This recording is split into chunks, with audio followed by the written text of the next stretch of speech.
Ricardo a dû encore composer une équipe jeune face à Nantes, privée de Pérez, Koufré, Simic, Leko et Park. Le coach monégasque a quand même pu compter sur le retour de Serge Gakpé après 8 mois d'absence. Ce match était très important pour les deux formations qui connaissent de bonnes séries comme de moins bonnes. 3 points les séparaient avant le début de cette rencontre. Le coup d'envoi symbolique a été donné par Lucas Bernardi, joueur emblématique de l'AS Monaco. Après 8 années passées en principauté, il repart en Argentine où il vient de s'engager une saison avec son club formateur des Newell's Old Boys.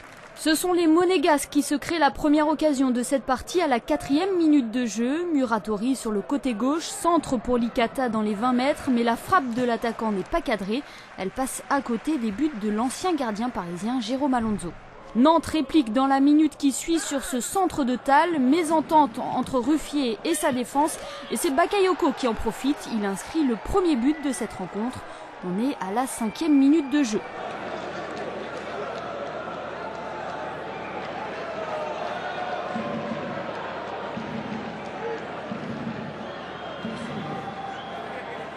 La réaction des Monégasques se fait attendre, quelques occasions viennent menacer les buts adverses, comme ici à la 19e minute. Alonso sert Gakpé en profondeur, mais il bute sur un autre Alonso, le portier nantais. Nantes, de son côté, patiente et joue en contre. Bakayoko, auteur d'un très bon match, fait le travail pour arriver près des cages monégasques, mais la défense parvient à repousser le danger en corner. C'est encore sur un contre que Bakayoko, encore lui, centre en retrait pour Capou. Capou qui trompe Ruffier et marque le deuxième but nantais à la 41e minute. 2-0, c'est le score à la mi-temps.